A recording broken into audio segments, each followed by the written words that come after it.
Morning, folks. RPG Day 2021. I got it right this time. Day 17, the prompt word is trap. And while, yes, excuse me, in some games like Call of Cthulhu, where you're dealing sometimes with like tombs and things like that, there are traps to protect the tomb itself and the grave goods and that sort of things from tomb robbers, right? So I can kind of see that aspect. I really don't like it in my games very much, though, because traps generally are designed as one-way stoppers, right? If they're actual entities in the dungeon moving around, they can use traps to block off certain access areas. So that means you've got to genet your dungeon, right? Multiple access points, multiple connections. But to just have a trap there going, why is it here? Who put it here? How does it get reset? These kinds of things go through my head.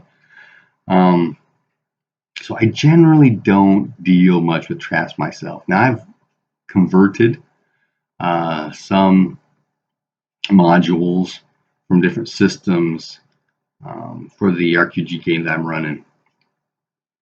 And there was one trap that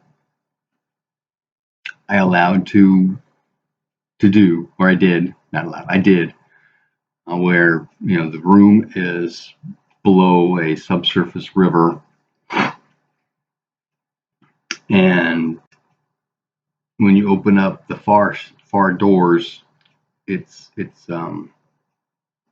pressurized, I guess, because the river is actually behind it, right? So when you open the door, water starts pouring out, and you've got to have this 18 plus strength in order to get it closed, or have a combined strength of whatever to get it closed.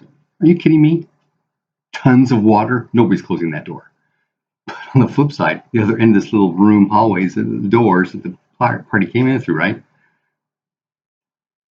Yeah, the water rushing is going to slant. The other side doors have moved into the room as well, right? So both doors open into the room. That's a giveaway for something, right?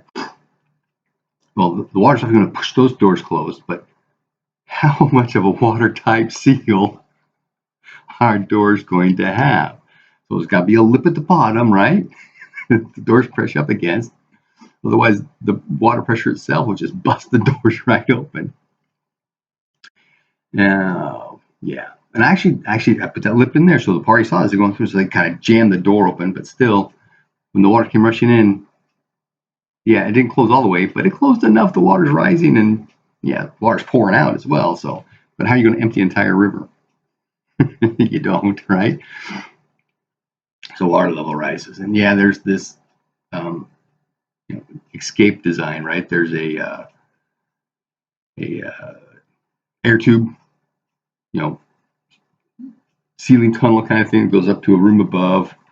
Doesn't have a grade, it's just got tiles, but obviously you get up to the top and you can push them out of the way or something, right? But thankfully the party had a naiad. Well, was able to summon a naiad. And she's got all kinds of power, and she's got the water to air breathing spell, and so she ran around casting it on people. And so the time it took her to cast everybody, we had to go through the whole drowning mechanic for everybody else. It was an interesting situation, but we got to experiment with all that kind of stuff. Stay dry. Happy gaming.